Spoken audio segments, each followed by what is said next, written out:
याजस्वीकृतसेवया विधुरभूदग्रेसरः श्रीमतां मानव्याहतिकैतवावनमनाधीशस्त्रिलोकीपतिः सम्भिन्नाब्जकुलप्रसूतिविभवादम्भोजमब्जालयो यस्य श्रीगिरिजापदाम्बुजयुगं तत्स्यादभीष्टप्रदम्। सौराष्ट्रदेशे विशदेतिरम्ये ज्योतिर्मयं चन्द्रकलावतंसं भक्तिप्रदानाय कृपावतीर्णं तं सोमनाथं शरणं प्रपद्ये। सानन्दमानन्दवने वसन्तम् आनन्दकन्दं हतपापवृन्दम् वाराणसीनाथमनाथनाथं श्रीविश्वनाथं शरणं प्रपद्ये। भवानी शंकरौ वन्दे श्रद्धाविश्वासरूपिणौ याभ्यां विना न पश्यन्ति सिद्धः स्वान्तस्थमीश्वरम्। ओम श्री सांब सदाशिवाय नमः। श्री गुरुभ्यो नमः। श्री सोमनाथ संस्कृत विश्वविद्यालयस्य आदरणीयानां कुलपतिपादानां प्रोफेसर सुकांत कुमार सेनापति महोदयानां मार्गदर्शनेन इदं वर्षं छात्रोत्कर्षवर्षम् इति समुद्घोषितमस्ति। अतः तस्य निमित्ते एकः अयं प्रकल्पः विश्वविद्यालयेन आयोजितो वर्तते, यस्मिन् पवित्रे श्रावणमासे प्रभासक्षेत्रस्य अधिष्ठातुः भगवतः शिवस्य स्तोत्रमाध्यमेन काचित् वाक्पूजा भवेत्। तदर्थम् अयं जनः गुरुभिः डॉक्टर पंकजकुमार रावल महोदयैः प्रेरितः। अतः अहमद्य भगवत्पादशङ्कराचार्य विरचितम् उमामहेश्वरस्तोत्रं प्रस्तोतुं स्वबालबुद्ध्या प्रयासं करोमि। तर्हि अस्मिन् स्तोत्रे आहत्य 13 श्लोकाः सन्ति। एकः श्लोकः अन्ते फलश्रुतिरूपेण अस्ति। आदौ 12 श्लोकेषु भगवतः उमामहेश्वरस्य स्तुतिः कृता वर्तते। तर्हि तत्र प्रप्रथमः श्लोकः वर्तते, नमः शिवाभ्यां नवयौवनाभ्यां परस्पराश्लिष्टवपुरधराभ्यां नगेन्द्रकन्या वृषकेतनाभ्यां नमो नमः शंकर पार्वतीभ्यां। तो इस श्लोक में अगर हम देखें तो भगवती पराम्बिका जगत जननी उमा जी की और जगत पिता, जगत के रक्षक, जगत के पालक भगवान शिव की स्तुति की गई है। तो अब आपको पता ही है कि नमः के योग में चतुर्थी होती है, तो सभी में चतुर्थी विभक्ति यहाँ पर है, पर द्विवचन में है। इसलिए भगवान का जो अर्धनारीश्वर स्वरूप है उन दोनों का यहाँ पर एक साथ ग्रहण करना है हमें। तो अब देखिए, पहला किया है शिवाभ्याम नमः। तो उसका अगर हम थोड़ी व्याकरण की दृष्टि से अगर हम देखें तो शिवश्च शिवाच इति शिवौ, क्योंकि पुमान स्त्रिया ऐसा एक सूत्र है तो पुल्लिंगवाची शब्द ही शेष रहता है। तो शिवाच शिवश्च इति शिवौ ताभ्याम शिवाभ्याम नमः। ऐसे शिव और शिवा को मेरा नमस्कार है, या हम नमन करते हैं। पर कैसे शिव और शिवा? तो उनके लिए कहा है नवयौवनाभ्याम शिवाभ्याम। नवम यौवनम ययोः तौ नवयौवनौ और ताभ्याम नवयौवनाभ्याम, यानी कि जिनका यौवन हमेशा नवीनता से युक्त रहता है, नावीन्य को धारण किए हुए रहता है, ऐसा जिसका यौवन है, ऐसे शिव और शिवा को नमस्कार है। जैसे हम कृष्णाष्टक में भी देखते हैं, दिने दिने नवम नवम नमामि नंद संभवम। तो जिनका यौवन हमेशा नावीन्य से युक्त रहता है, जिनका स्वरूप हमें हर बार कुछ नवीनता दिखाता है या हमें नवीनता का दर्शन करने को मिलता है, ऐसे नवयौवनाभ्याम शिवाभ्याम नवयौवन से युक्त शिव और शिवा को हमारा नमस्कार है। आगे दूसरा विशेषण देते हैं परस्पराश्लिष्ट वपुर्धराभ्याम। तो परस्परम आश्लिष्टम वपुः धृतम याभ्याम तौ परस्पराश्लिष्ट वपुर्धरौ और ताभ्याम परस्पराश्लिष्ट वपुर्धराभ्याम, यानी परस्पर मिथः, आश्लिष्ट जुड़ा हुआ, वपु यानी शरीर जिसने धारण कर रखा है। हम जानते ही ये सुप्रसिद्ध भगवान का अर्धनारीश्वर स्वरूप है।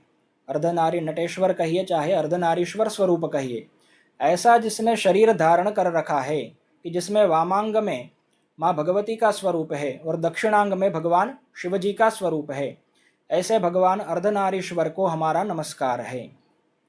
आगे कहते हैं नगेंद्र कन्या वृषकेतनाभ्याम शिवाभ्याम नमः। तर्हि नगानाम इंद्रः इति नगेंद्रः नाम हिमालयः, नगेंद्रस्य कन्या इति नगेंद्र कन्या यानी शैलजा माँ भगवती पार्वती, पर्वतस्य अपत्यम स्त्री इति पार्वती। तो नगेंद्र कन्या यानी माँ भगवती पार्वती जी। और वृषकेतनः, तो वृषः केतने नाम ध्वजे व चिन्हम चिन्हे यस्य सह वृषकेतनः।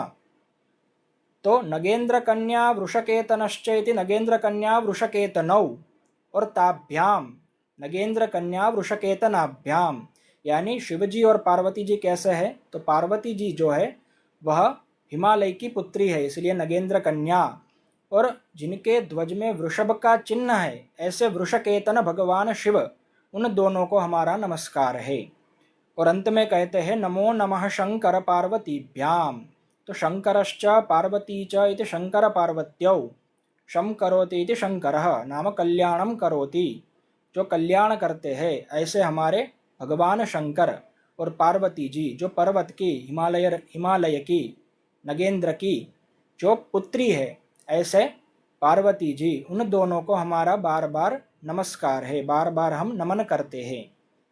यह प्रथम श्लोक हुआ। दूसरे श्लोक में कहते हैं नमः शिवाभ्याम सरसोत्सवाभ्याम नमस्कृताभीष्टवरप्रदाभ्याम नारायणेनार्चितपादुकाभ्याम नमो नमः शंकर पार्वतीभ्याम। शिवाभ्याम, अब आप जानते ही है कि वहाँ पर एक शेष होकर शिव और शिवा का ग्रहण हमें करना है, और शंकर पार्वतीभ्याम उनका भी अब आप जानते ही है, इसलिए अब इस पद पर ज्यादा विचार न करके जो विशेषण पद है उनका हम ग्रहण करेंगे। तो कहते हैं प्रथम विशेषण देते हैं दूसरे श्लोक में सरसोत्सवाभ्याम। तो सरसोत्सव का अब हम देखें तो रसेन सहित इति सरसः। अब यहाँ पर रस से हम क्या ग्रहण करेंगे, तो रसो वै सः, ऐसा तैत्तिरीयोपनिषद में कहा गया है। रसः नाम आनंदः, तो रसेन सहित इति सरसः। और सरसः उत्सवः नाम स्वरूपम ययोः तौ सरसोत्सवौ और ताभ्याम सरसोत्सवाभ्याम नमः, यानी कि आनंद ही जिनका स्वरूप है, जो स्वयं आनंद स्वरूप है, ऐसे सरसोत्सवाभ्याम माँ भगवती पार्वती जी को और भगवान शंकर को, जिनका स्वरूप ही आनंदमय है, उनको हमारा नमस्कार है। फिर कहते हैं नमस्कृताभीष्ट वरप्रदाभ्याम।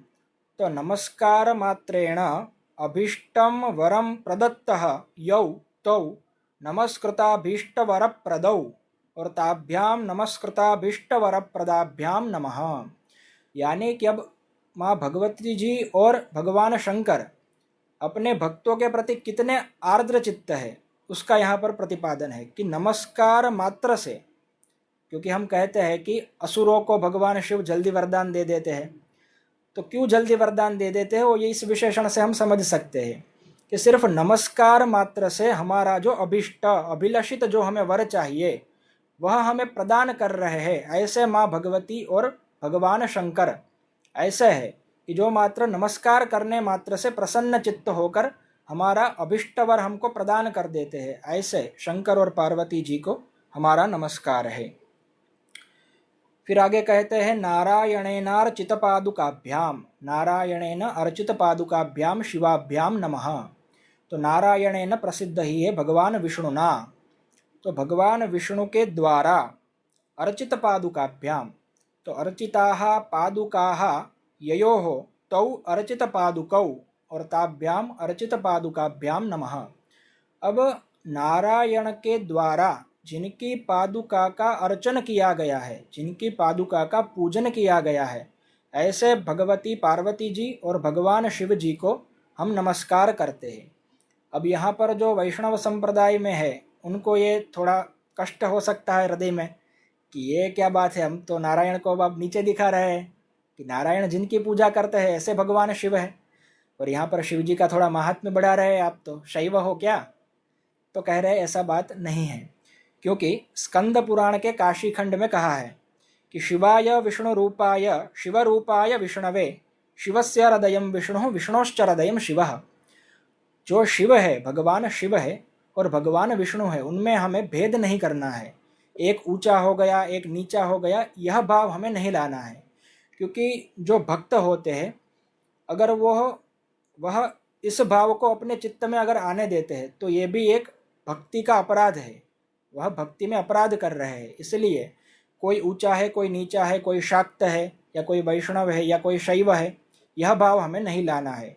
जो शिव जी है और विष्णु जी है, दोनों में अभेद का ही दर्शन हमें करना है।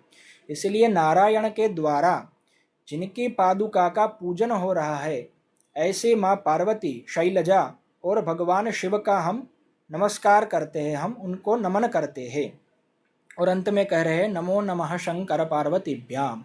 तो शंकर और माँ भगवती पार्वती जी को हम बार बार नमन कर रहे हैं। तृतीय श्लोक में कहते हैं नमः शिवाभ्याम वृषवाहनाभ्याम विरंच विष्णुविंद्र सुपूजिताभ्याम विभूतिपाटीरविलेपनाभ्याम नमो नमः शंकर पार्वतीभ्याम। तो शिव और शिवा को हमारा नमस्कार है, पर अब कैसे शिव और शिवा उसका पुनः वर्णन कर रहे हैं, पुनः विशेषण दे रहे हैं। तो कह रहे हैं कि वृषवाहनाभ्याम शिवाभ्याम नमः, यानी वृषः वाहनम ययोः तौ वृषवाहनौ और ताभ्याम वृषवाहनाभ्याम नमः। वृषभ वाहन है जिनका, ऐसे शिव और शिवा को हमारा नमस्कार है। तो अब आप कह सकते हैं कि ठीक है, अब ये बात तो समझ में आती है कि शिव जी का वाहन तो वृषभ है, यह हमें पता है, और अब माँ भगवती का वाहन अब वृषभ कैसा कह सकते हैं? वह तो सिंहारूढ़ है, सिंहारूढ़ा है, तो वह तो सिंह पर, माने उनका वाहन सिंह है। तो अब कैसे करेंगे? अब इसका समाधान आप ये दे सकते हैं कि अर्धनारीश्वर भगवान है, इसलिए वृषवाहन दोनों है, ऐसा हम कह सकते हैं। परंतु जब हम दुर्गा सप्तशती का पाठ करते हैं, उसमें देवी कवच आता है, उसमें ब्रह्मा जी कहते हैं, स्वयं ब्रह्मा जी कहते हैं, क्या कहते हैं? तो वहाँ पर पार्वती जी के 9 स्वरूपों का वर्णन है, नवदुर्गा का वर्णन है। तो इसी व्याज से हम नवदुर्गा के नाम भी ले लेते हैं। तो वहाँ 3 श्लोकों में, तीसरे, चौथे और 5वें में देवी कवच में नवदुर्गा का वर्णन किया गया है। क्या कहा है? तो प्रथमं शैलपुत्री च द्वितीयं ब्रह्मचारिणी तृतीयं चंद्रघंटेति कूष्मांडेति चतुर्थकं पंचमं स्कंदमातेति षष्ठं कात्यायनीति च सप्तमं कालरात्रि च महागौरीति चाष्टमं नवमं सिद्धिदात्री च नवदुर्गाः प्रकीर्तितः उक्तान्येतानि नामानि ब्रह्मणैव महात्मना ब्रह्मणा एतानि नामानि उक्तानि। तो यहाँ पर पार्वती जी के या दुर्गा कहिए चाहे पार्वती जी कहिए, स्वरूप एक ही है, तो उनके 9 स्वरूपों का वर्णन कहा गया है। उनमें जो प्रथम स्वरूप है, प्रथमम शैलपुत्री च, शैलपुत्री यानी माँ भगवती पार्वती, उनका, और जो 8वां स्वरूप है महागौरी, उन दोनों का वाहन आप देखिए तो वृषभ ही है। इसीलिए माँ भगवती जी है वो भी वृषभ वाहना है, वह भी वृषभ वाहना है। इसलिए वृषभ वाहन है जिनका, ऐसे शिव और शिवा का हम पूजन करते हैं, हम उनको नमन करते हैं। फिर आगे कह रहे हैं विरंच विष्णुविंद्र सुपूजिताभ्याम। तो विरंचि माने होता है ब्रह्मा, तो विरंचिश्च विष्णुश्च इंद्रश्च इति विरंच विष्णुविंद्राः सुष्ठु पूजितौ यौतौ सुपूजितौ। तो विरंच विष्णुविंद्रैः सुपूजितौ, विरंच विष्णुविंद्र सुपूजितौ और ताभ्याम विरंच विष्णुविंद्र सुपूजिताभ्याम शिवाभ्याम नमः। यानी कि ब्रह्मा, विष्णु और इंद्रादि देवता जिनका सम्यक प्रकार से पूजा करते हैं, जिनकी सम्यक प्रकार से पूजा करते हैं, वंदना करते हैं, उनको हम नमन कर रहे हैं। ऐसे शिव और शिवा को हम नमन कर रहे हैं। आगे कह रहे हैं विभूति पाटीर विलेपनाभ्याम। तो विभूतिश्च पाटिरश्च इति विभूति पाटिरौ। विभूति ही नाम भस्म। ऐश्वर्य भी आप ले सकते हैं, क्योंकि माँ भगवती और शिव जी दोनों ही ऐश्वर्य से युक्त है। और शिव जी का तो अष्ट विभूति स्वरूप भी है। एक साहित्यिक ग्रंथ में उनका वर्णन भी आता है। ऐसे जो अष्ट विभूतिधारी जो शिव है, अष्ट विभूति से युक्त जो शिव है, उनको हम नमस्कार कर रहे हैं। तो विभूति का एक अर्थ ऐश्वर्य भी आप ले सकते हैं, और शिव जी जो भस्म धारण करते हैं वह भी ले सकते हैं। तो विभूतिश्च पाटिरश्च इति विभूति पाटिरौ। पाटिर का अर्थ क्या करेंगे? तो पाटिर का अर्थ होता है सुगंधित द्रव्य। पाटिरम नाम सुगंधित द्रव्यम। तो विभूति पाटिरौ विलेपितौ याभ्याम तौ विभूति पाटीर विलेपितौ और ताभ्याम विभूति पाटीर विलेपनाभ्याम नमः। यानी जिन्होंने भस्म का विलेपन कर रखा है, क्योंकि अब शिवजी का स्वरूप देखें तो वह तो स्मशानवासी भी है, उनका एक स्वरूप। तो स्मशान में वो भस्म धारण करते हैं, इसलिए जिन्होंने भस्म धारण कर रखी है और जो सुगंधित द्रव्यों से शोभायमान हो रही है, ऐसी माँ भगवती और भस्मधारी भगवान शिव, उन दोनों का हमें स्मरण कर रहे हैं, हम उन दोनों को नमस्कार कर रहे हैं। और नमो नमः शंकर पार्वतीभ्याम। शंकर जी और पार्वती जी को हम बार बार नमन कर रहे हैं। अब देखिए चौथे श्लोक में शंकराचार्य जी क्या वर्णन करते हैं। तो कहते हैं नमः शिवाभ्याम जगदीश्वराभ्याम जगत्पतिभ्याम जय विग्रहाभ्याम जंभारि मुख्यैरभिवंदिताभ्याम नमो नमः शंकर पार्वतीभ्याम। तो शिवाभ्याम नमः, शिव और शिवा को हम नमस्कार कर रहे हैं। और वह शिव और शिवा कैसा है? तो कहा है जगदीश्वराभ्याम। तो जगतः ईश्वरः इति जगदीश्वरः और जगतः ईश्वरी इति जगदीश्वरी। तो जगदीश्वरी च जगदीश्वरश्च इति जगदीश्वरौ और ताभ्याम जगदीश्वराभ्याम नमः। माने ईश्वरः नाम, ईश्वर का आप एक अर्थ ले सकते हैं स्वामी या नियंता, चाहे प्रभु कहिए। तो जगत के जो ईश्वर है यानी जगत के जो स्वामी है, ऐसे भगवान शिव, और जगत की जो स्वामिनी है ऐसी भगवती माँ पार्वती, उन दोनों को हम नमस्कार करते हैं। यह तो एक अर्थ हो गया, पर आगे एक विशेषण आ रहा है कि जगतपतिभ्याम, जगतपतिभ्याम नमः, जगतपतिभ्याम शिवाभ्याम नमः। तो जगत पालयति इति जगतपति। तो दोनों, अब पति शब्द आप एक पुल्लिंग में ही ले जाइए, बात नहीं, यहाँ पर आप पदवाची पति शब्द ले सकते हैं। जैसे हमारे राष्ट्रपति होते हैं या कुलपति होते हैं, ऐसे जगतपति यानी जगत का जो पालन कर रहे हैं, तो जगत धात्री माँ भगवती है ही। तो ऐसे जगतपति माँ भगवती जी और जगतपति भगवान शिव, उन दोनों को हमारा नमस्कार है। तो अब जगदीश्वर कह दिया, जगत स्वामी कह दिया, तो जगतपति का भी वह तात्पर्यार्थ आ ही जाता है। तो अब वह विशेषण पुनः देने की क्या आवश्यकता थी? तो इसका एक अर्थ संघटन ऐसे हम कर सकते हैं कि सांख्य का अगर हम दृष्टांत देखें, सांख्य शास्त्र की अगर हम सृष्टि प्रक्रिया देखें, तो वहाँ पर जगत जिससे सर्जन होता है वह प्रकृति है। तो जगदीश्वरा, तो जगत से हमें लेना है माँ भगवती पार्वती जी को। और ईश्वरः नाम पुरुष विशेषः, क्योंकि योग दर्शन में भी आप देखें तो क्लेश कर्माशय विपाकाशयैर परामृष्टः पुरुष विशेष ईश्वरः। वहाँ पर ईश्वर कोई अलग तत्व नहीं है, पुरुषों में जो एक विशेष पुरुष है जो इन से अपरामृष्ट है या असंभिन्न है, उनको हम ईश्वर कहते हैं। तो यहाँ पर जगदीश्वर से हम जो प्रकृति स्वरूपा है, यानी सांख्य में जिससे प्रकृति या मूल प्रकृति कह लीजिए, प्रधान जिसे कह लीजिए, ऐसी माँ भगवती और ईश्वर नामक पुरुष जो सांख्य का दृष्टांत है, उसमें जो ईश्वर का वर्णन किया गया है। हालांकि अब सांख्य शास्त्र निरीश्वर सांख्य कोई कोई कहते हैं, और आगे चलकर आप जब देखेंगे तो वह शेश्वर सांख्य ही है, क्योंकि सांख्य शास्त्र और योग शास्त्र को समान तंत्र कहा गया है। तो हम सांख्य शास्त्र को अलग नाम से बुलाते हैं और योग शास्त्र को भी अलग नाम से बुलाते हैं। जैसे योग शास्त्र को हम सेश्वर सांख्य भी कह देते हैं और सांख्य शास्त्र को निरीश्वर योग शास्त्र भी कह देते हैं।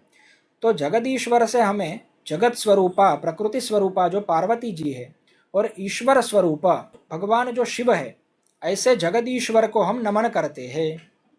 अब आगे विशेषण दे रहे हैं, जय विग्रहाभ्याम शिवाभ्याम नमः। तो जयः विग्रहम नाम स्वरूपम ययोः तौ जय विग्रहौ और ताभ्याम जय विग्रहाभ्याम नमः। यानी जिनका स्वरूप जय स्वरूप है, विजय स्वरूप है, ऐसे भगवान शिव और शिवा को मेरा नमस्कार है। यह आप यह अर्थ भी ले सकते हैं कि जिनके स्वरूप दर्शन मात्र से हम विजय को प्राप्त होते हैं, ऐसे जय विग्रह रूप पार्वती जी और शिव जी को मेरा नमस्कार है। और आगे विशेषण है, जंभारि मुख्यैरभिवंदिताभ्याम। तो जंभारि ही नाम इंद्र, जंभारि इंद्र का नाम है। तो जंभारिश्च तद मुख्य, जंभारि मुख्य और जंभारि मुख्य ही यानी इंद्रादि देवै ही अभिवंदितौ तौ जंभारि मुख्यैरभिवंदितौ और जंभारि मुख्यैरभिवंदिताभ्याम यानी इंद्रादि देवता जिनका अभिवंदन कर रहे हैं, जिनकी पूजा कर रहे हैं, ऐसे जंभारि मुख्यैहि अभिवंदिताभ्याम शिवाभ्याम नमः। ऐसे माँ पार्वती जी और भगवान शिव जी को जिनका अर्चन स्वयं इंद्रादि देवता कर रहे हैं, उनको हम नमस्कार करते हैं। और नमो नमः शंकर पार्वतीभ्याम, भगवान शंकर और भगवती पार्वती जी को हम बार बार नमन कर रहे हैं। आगे कह रहे हैं, नमः शिवाभ्याम परमौषधाभ्याम पंचाक्षरी पंजर रंजिताभ्याम प्रपंच सृष्टि स्थिति समृतिभ्याम नमो नमः शंकर पार्वतीभ्याम। तो इसमें अब पहला विशेषण दे रहे हैं परम औषधाभ्याम। तो उसका कैसे करेंगे तो देखिए, परमम औषधम इति परम औषधम, परमम नाम श्रेष्ठम, औषधम इति परम औषधम, परम औषधम स्वरूपम ययोः तौ परम औषधौ और ताभ्याम परम औषधाभ्याम नमः, परम औषधाभ्याम शिवाभ्याम नमः। तो अब इसका समन्वय कैसे करेंगे? तो जिनका स्वरूप, हमने विग्रह यही किया है कि जिनका स्वरूप श्रेष्ठ औषध के समान है या श्रेष्ठ औषध स्वरूप जो है वह शिव और ऐसे शिवा को हमारा नमस्कार है। तो अब कैसे वह परम औषध स्वरूप है? अब देखिए, भगवान कृष्ण जैसे योगेश्वर है वैसे ही भगवान शिव योगीश्वर है। योगी नाम ईश्वर इति योगीश्वर। तो योगियों के लिए जिनका स्वरूप परम औषध स्वरूप है, क्योंकि अब देखिए योग शास्त्र में भी आदि प्रवक्ता भगवान शिव ही है। जब हठ योग का हम उपदेश देखते हैं तो हठ योग के उपदेष्टा आदि भगवान शिव ही है। तो इसलिए आदिनाथाय शिवाय परम औषधाय नमः।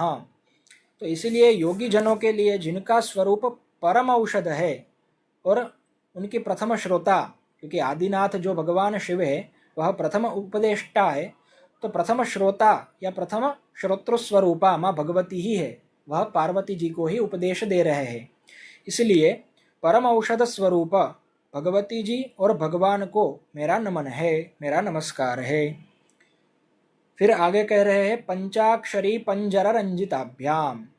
तो पंच च तदक्षरम पंचाक्षरम, पंचाक्षराणाम समूहः पंचाक्षरी और पंचाक्षरी पंजरम, पंचाक्षरी पंजरम इति पंचाक्षरी पंजरम और पंचाक्षरी पंजरेण रंजितौ पंचाक्षरी पंजर रंजितौ और ताभ्याम पंचाक्षरी पंजर रंजिताभ्याम शिवाभ्याम नमः। अब इसका अर्थ क्या है? तो पंचाक्षरी स्वरूप जिसने शरीर धारण कर रखा है या जिनका शरीर पंचाक्षरी स्वरूप है, पंचाक्षरी स्वरूप शरीर से जो अभिरंजित है, ऐसे भगवान शिव और शिवा को मेरा नमस्कार है। तो अब पंचाक्षरी स्वरूप माने क्या? जैसे भगवान कृष्ण का वांग्मय स्वरूप श्रीमद् भागवत जी है, ऐसे ही पंचाक्षरी स्वरूप माने नमः शिवाय, यह जो पंचाक्षरी मंत्र है या द्वादशाक्षरी जो मंत्र है ओम नमो भगवते वासुदेवाय, यह हम भगवान श्री कृष्ण का द्वादशाक्षरी स्वरूप कहते हैं।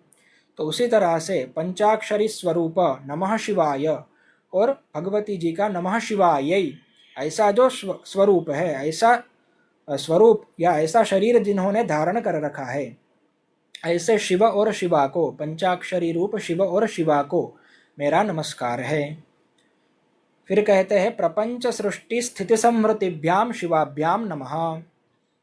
तो अब इसका कैसा करेंगे, तो सृष्टि स्थिति संवृति इति सृष्टि स्थिति संवृतयः, प्रपंचस्य सृष्टि स्थिति संवृतयः इति प्रपंच सृष्टि स्थिति संवृतयः, और प्रपंच सृष्टि स्थिति संवृतयः अधीने ययोः तौ प्रपंच सृष्टि स्थिति संवृतौ और ताभ्याम प्रपंच सृष्टि स्थिति संवृतिभ्याम नमः। यानी कि अब प्रपंच नाम जगत संसार, तो संसार का उत्पत्ति सृष्टि, संसार की उत्पत्ति स्थिति और संवृत्ति यानी संहार जिनके अधीन है, ऐसे भगवान शिव और शिवा को मेरा नमस्कार है।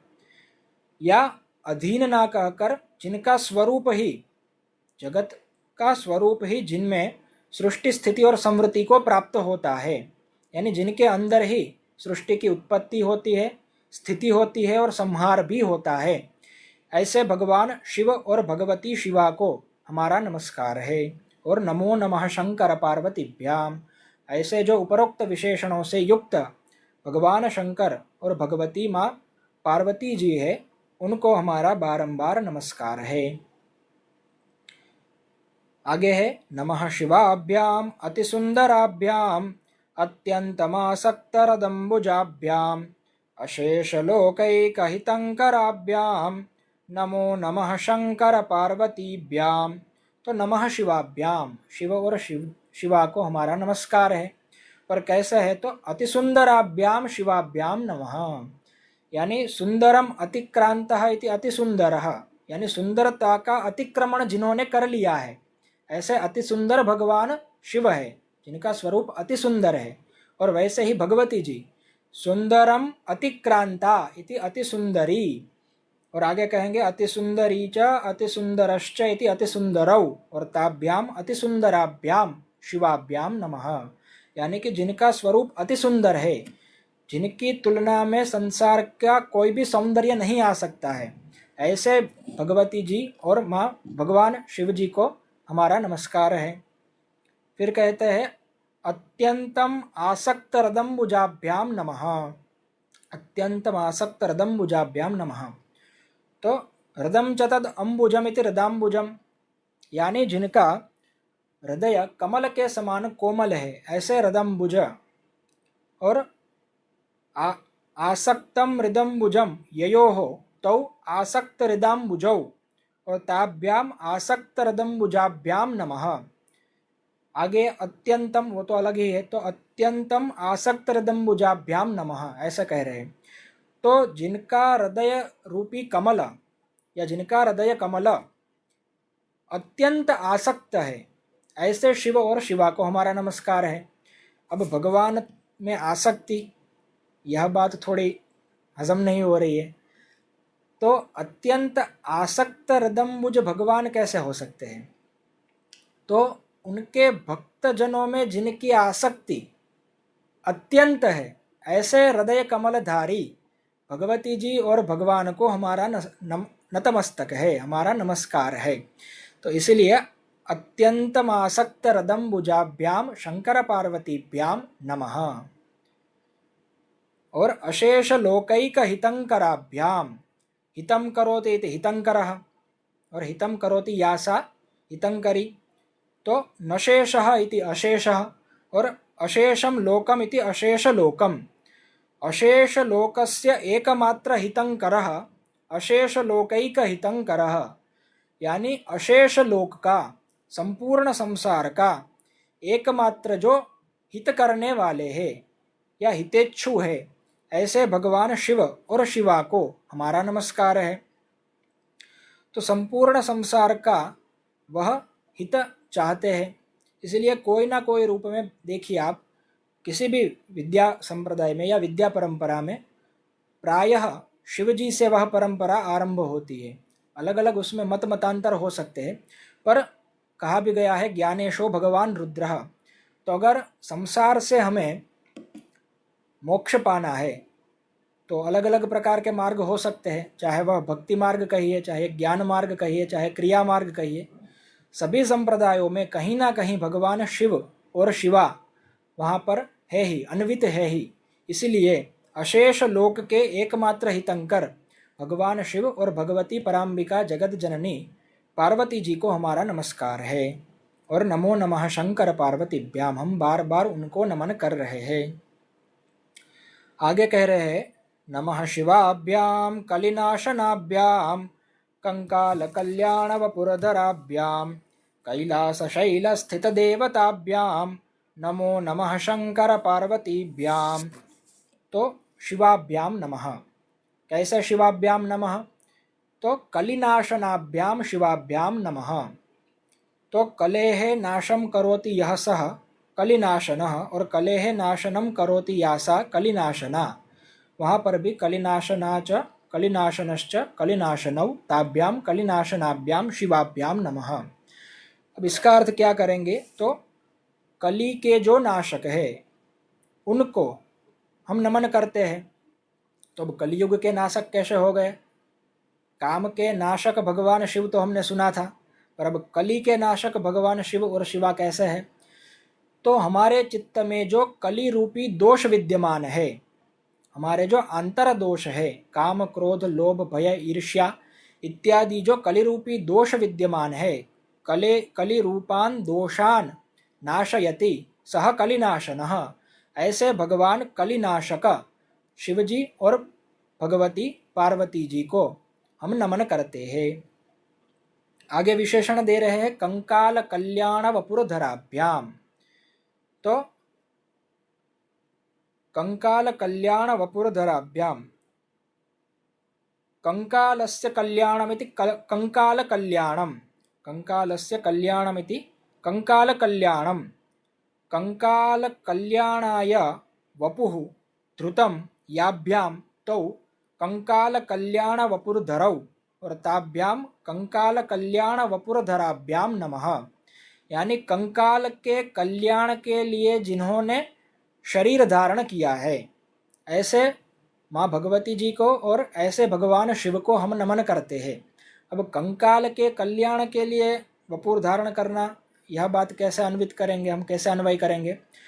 तो वाराणसी में एक लोक प्रसिद्ध उक्ति है, वहाँ पर कहते हैं जीविते अन्नदातृत्वम मृत्योतारक दर्शनम। यानी वहाँ पर जो माँ अन्नपूर्णा है और भगवान विश्वनाथ है वो कैसे है? तो मतलब काशी में जिन्होंने वास किया उनके लिए मोक्ष निश्चित है, उनके लिए पुनः जन्म मरण का चक्र नहीं है। क्यों नहीं है?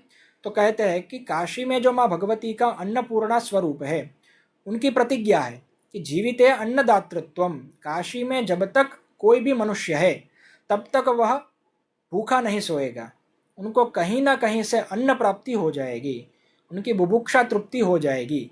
इसलिए जीविते अन्नदातृत्वम, यह माँ भगवती का संकल्प है, माँ प्रतिज्ञा है माँ भगवती की। और मृत्योतारक दर्शनम, हम सब विदित ही है कि काशी में जो महाश्मशान है वहाँ पर अगर मृत्यु होती है, यानी काशी क्षेत्र में यदि मृत्यु होती है तो महाश्मशान में भगवान विश्वनाथ साक्षात तारक मंत्र देने आते हैं। और हालांकि विश्वनाथ जी, काशी में तो यह कहावत भी है कि जब जब आरती का समय होता है, मंगला आरती हो या दोपहर की आरती हो, जब जब आरती का समय होता है उसी समय भगवान अपने मंदिर में जाते हैं, वरना वह महाश्मशान में ही निवास करते हैं। इसलिए कंकाल कल्याण के लिए जिन्होंने वपु धारण किया है, जिन्होंने शरीर धारण किया है, ऐसे कंकाल कल्याण वपुरधरा भगवान शिव और कंकाल कल्याण वपुरधरा भगवती शिवा को हमारा नमस्कार है। फिर आगे है कैलास शैल स्थित देवताभ्याम। तो कैलासस्य शैलः इति कैलास शैलः, शैलम नाम वहाँ उसकी चोटी, कैलास की चोटी। तो कैलास शैले स्थिते देवते कैलाश शैल स्थित देवते और ताभ्याम कैलाश शैल स्थित देवताभ्याम नमः। यानी जिनका निवास स्थान कैलाश पर्वत है, ऐसे भगवान शंकर और ऐसी माँ पराम्बिका भगवती को हमारा नमस्कार है। और नमो नमः शंकर पार्वतीभ्याम, भगवान शंकर और भगवती पार्वती जी को हम बार बार नमन कर रहे हैं। फिर कह रहे हैं नमः शिवाभ्याम अशुभापहाभ्याम अशेषलोकैक विशेषिताभ्याम अकुंठिताभ्याम स्मृति संभृताभ्याम नमो नमः शंकर पार्वतीभ्याम। तो शिवाभ्याम नमः, शिव और शिवा को हमारा नमस्कार है। पर कैसे शिव और शिवा? तो अशुभापहाभ्याम, अशुभम अपहाति सह अशुभापह शंकरः, और अशुभम अपहाति यासा अशुभापहा, और एक शेष करके ताभ्याम अशुभापहाभ्याम, जो अशुभ का हरण कर लेते हैं, हमारा कोई अशुभ होने वाला हो उनका हरण कर रहे हैं, ऐसे भगवती पार्वती जी और ऐसे भगवान शिव जी को हमारा नमस्कार है। और कह रहे अशेष लोकैक विशेषिताभ्याम। तो नशेषः इति अशेषः, अशेषम लोकम इति अशेष लोकम, अशेष लोकस्य एकमात्र विशेषितः। तो अशेष लोक के, संपूर्ण लोक के, संपूर्ण विश्व के एकमात्र जो विशेषित है, यानी एकमात्र जो अद्वितीय है, उनके जैसा दूसरा कोई नहीं है, ऐसे अशेष लोकैक विशेषित शिवजी और शिवा को हमारा नमस्कार है।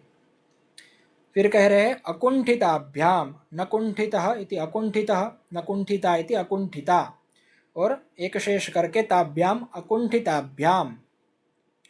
तो अकुंठिताभ्याम माने अबाधिताभ्याम, जिनकी शक्ति का कभी बाध नहीं हो सकता, जो सर्वत्र व्यापक है, ऐसे अकुंठित भगवान शिव और अकुंठिता भगवती पार्वती जी, उन दोनों को हमारा नमस्कार है।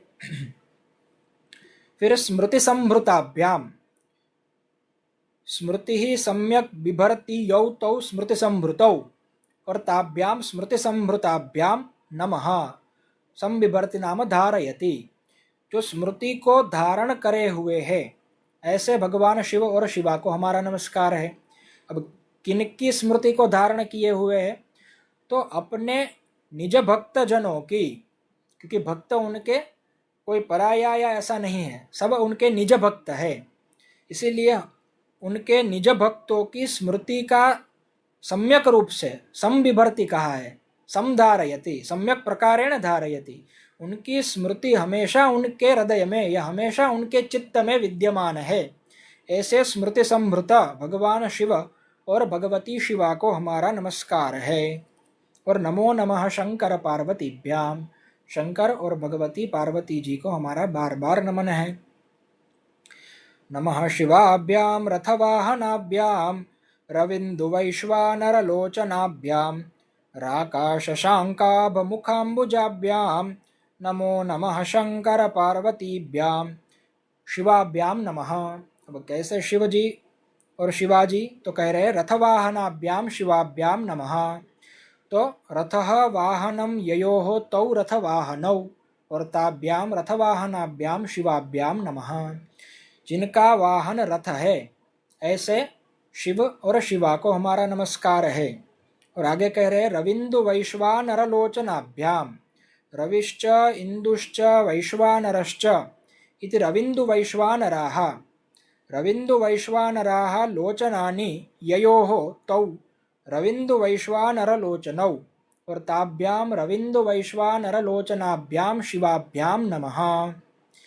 रवि कहते हैं सूर्य को, तो उनके नेत्र कैसे है? तो एक नेत्र शिव और शिवा का सूर्य है। इंदु कहते हैं चंद्र को, तो एक नेत्र शिव और शिवा का चंद्रमा है। तो सूर्य और चंद्रमा, और साथ में साथ वैश्वानर, वैश्वानर एक अग्नि का भी नाम है। तो अग्नि रूपी नेत्र धारण किया है जिन्होंने, ऐसे भगवान त्रिलोचना शिव जी को हमारा नमस्कार है। और यहाँ पर भी अब त्रिलोचन का समन्वय दोनों में कर सकते हैं। ऐसे त्रिलोचन भगवान शिव और त्रिलोचना भगवती शिवा, दोनों को हमारा नमस्कार है, क्योंकि अर्धनारीश्वर तो स्वरूप है ही, इसलिए अर्धनारीश्वर स्वरूप के चलते दोनों त्रिनेत्रधारी है, इसलिए हमारे ऐसे त्रिलोचना शिवजी और त्रिलोचना शिवाजी को हमारा नमस्कार है। राका शशांकाभ मुखाम्बुजाभ्याम, तो मुखम च तद अम्बुजम इति मुखाम्बुजम, जिनका मुख कमल की भांति है या जिनका मुख कमल ही है, ऐसे मुखाम्बुज, ऐसे मुख धारण करने वाले। अब उनका मुख भी कैसा है? कमल के सदृश तो है, पर कैसा मुख? तो कह रहे हैं राका शशांकाभ मुख। तो राका कहते हैं पूर्णिमायाः रात्रि ही राका, पूर्णिमा की जो रात्रि होती है उसका नाम राका है। संस्कृत में उसके लिए राका शब्द का प्रयोग किया गया है। तो राकायाः शशांकः इति राका शशांकः, पूर्णिमा का जो चंद्रमा है उसे कहते हैं राका शशांकः, उसे कहते हैं पूर्णिमा का चंद्र। और राका शशांकस्य आभा इति राका शशांकाभा, यानी पूर्णिमा की रात्रि को जो चंद्रमा की आभा रहती है, जो चंद्रमा का प्रकाश रहता है, ऐसे मुख कमलधारी। तो राका शशांकाभ इव मुखाम्बुजम ययोः तौ राका शशांकाभ मुखाम्बुजौ वर्ताभ्याम राका शशांकाभ मुखाम्बुजाभ्याम नमः। तो क्योंकि हम वर्णन भी सुनते हैं कि कर्पूर गौरम, भगवान शिव कैसे है, उनका गौर वर्ण कैसा है? तो कर्पूर के समान जिनका गौर वर्ण है। तो भगवत्पाद शंकराचार्य कहते सिर्फ कर्पूर के समान नहीं, पूर्णिमा की रात्रि का जो चंद्रमा है उसका प्रकाश की जो आभा है, उसके प्रकाश की जो चांदनी है, उसके समान जिनका मुख कमल है, ऐसे भगवान शिव और ऐसी भगवती शिवा को हमारा नमस्कार है। और नमो नमः शंकर पार्वतीभ्याम, ऐसे भगवान शंकर और पार्वती जी को हम बार बार नमन कर रहे हैं। नमः शिवाभ्याम जटिलंधराभ्याम जरामृतिभ्याम च विवर्जिताभ्याम जनार्दनाब्जोद्भवपूजिताभ्याम नमो नमः शंकर पार्वतीभ्याम शिवाभ्याम नमः। किंतु कैसे है? तो जटिलंधराभ्याम शिवाभ्याम नमः। तो जटा अस्य अस्ति इति जटिलः, जटिलम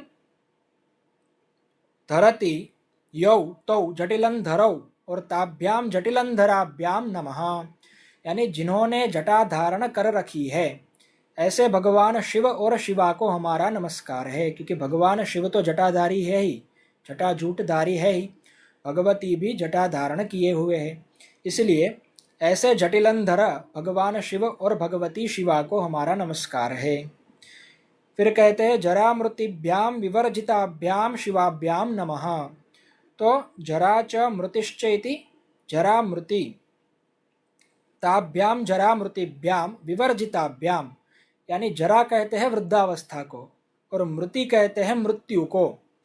तो जो वृद्धावस्था और मृत्यु से रहित है, जिनको जरावस्था बाधित नहीं कर सकती या मृत्यु जिनको बाधित नहीं कर सकती, ऐसे भगवान शिव और भगवती शिवा को हमारा नमस्कार है।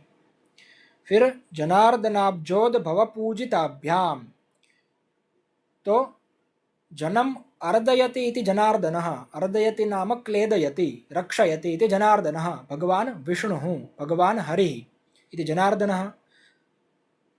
जनार्दनस्य अब्जः इति जनार्दनाब्जः, अब्जः नाम कमलम, जो जल से उत्पन्न होता है, जल से जिसकी उत्पत्ति होती है उसको हम अब्ज कहते हैं, कमल कहते हैं। तो जनार्दनस्य अब्जः इति जनार्दनाब्जः, जनार्दनाब्जतः उद्भवः यस्य सः जनार्दनाब्जोद्भवः नाम ब्रह्मा। क्योंकि ब्रह्मा जी की उत्पत्ति कैसे है? भगवान विष्णु के नाभि कमल से ही ब्रह्मा जी की उत्पत्ति हुई है। तो जनार्दनाब्जोद्भवेन पूजितौ यौ तौ जनार्दनाब्जोद्भव पूजितौ और ताभ्याम जनार्दनाब्जोद्भव पूजिताभ्याम शिवाभ्याम नमः, यानी जिनकी उपासना या जिनका पूजन भगवान विष्णु और भगवान ब्रह्मा दोनों कर रहे हैं, ऐसे शिव और शिवा को हमारा नमस्कार है। यहाँ पर भी हमें अभेद ही लेना है, हमें वैष्णव या शैव संप्रदाय परक अर्थ नहीं लेना है। इसलिए जनार्दन, शिव, विष्णु और अब्जोद्भव यानी ब्रह्मा जिनकी पूजा में निरंतर लगे हुए हैं, ऐसे शंकर और पार्वती जी को हमारा बार बार नमन है। नमो नमः शंकर पार्वतीभ्याम।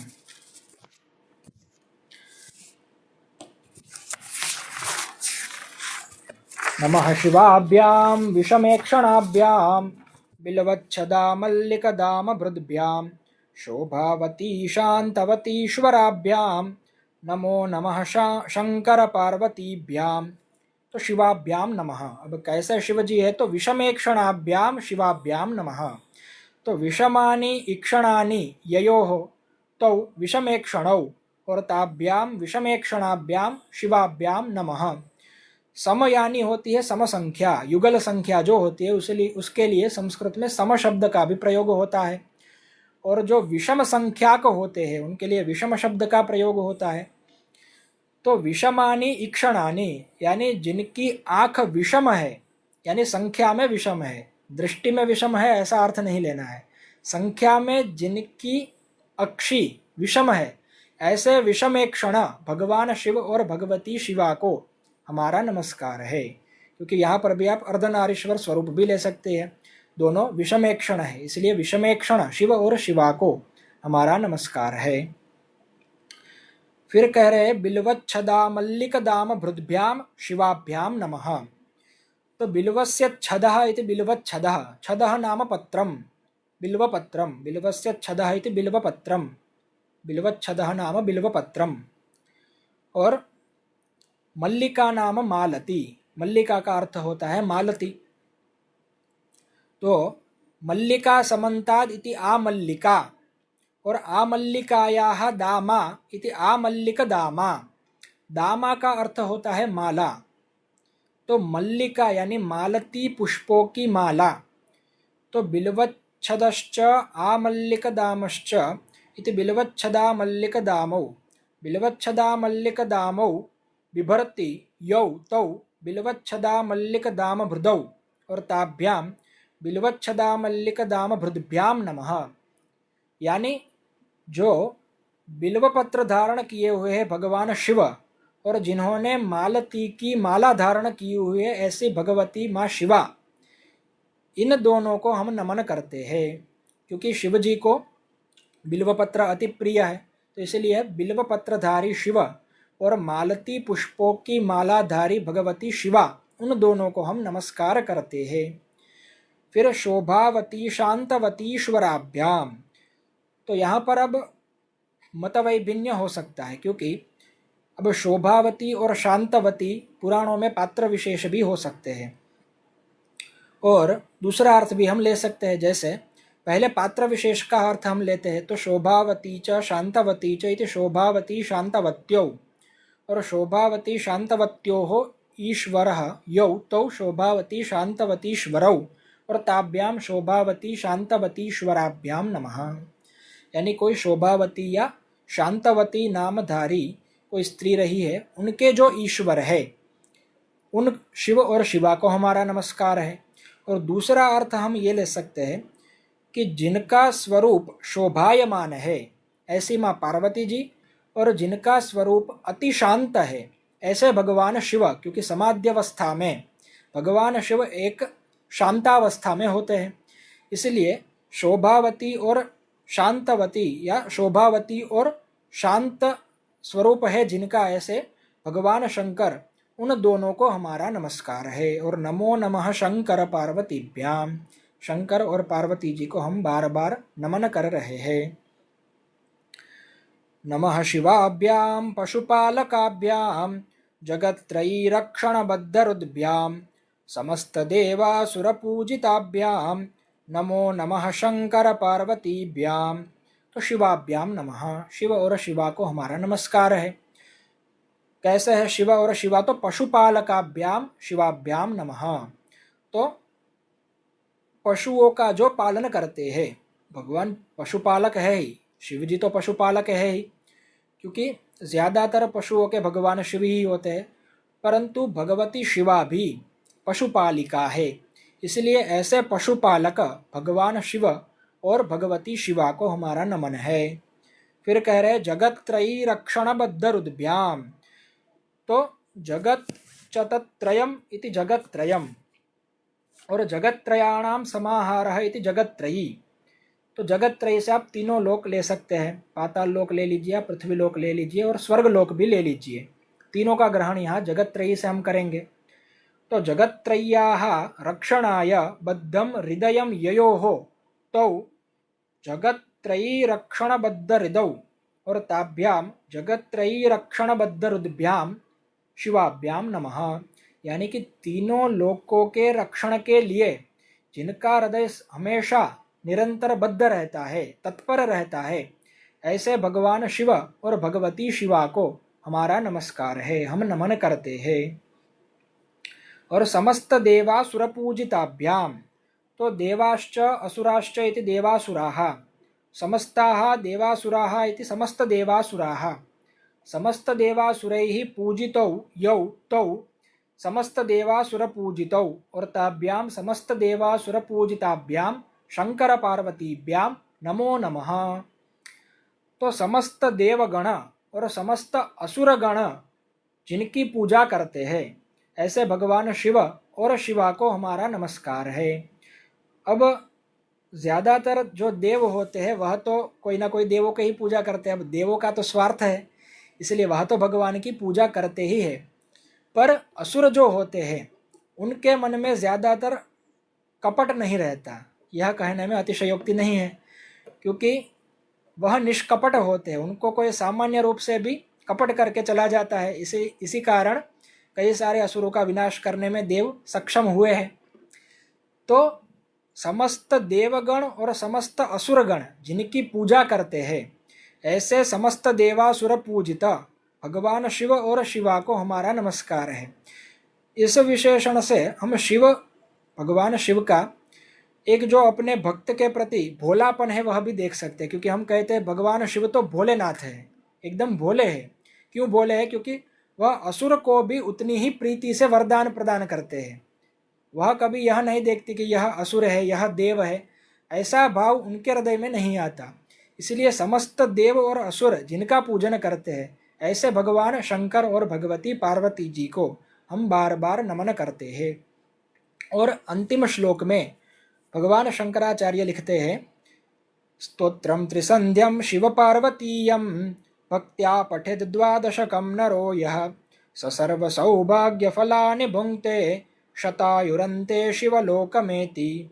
यह नरः त्रिसंध्यम इदं द्वादशकम शिवपार्वतीयं स्तोत्रं भक्त्या पठेत् सः शतायुः सर्वसौभाग्यफलानि भुंक्ते अन्ते शिवलोकमेति। तो जो नर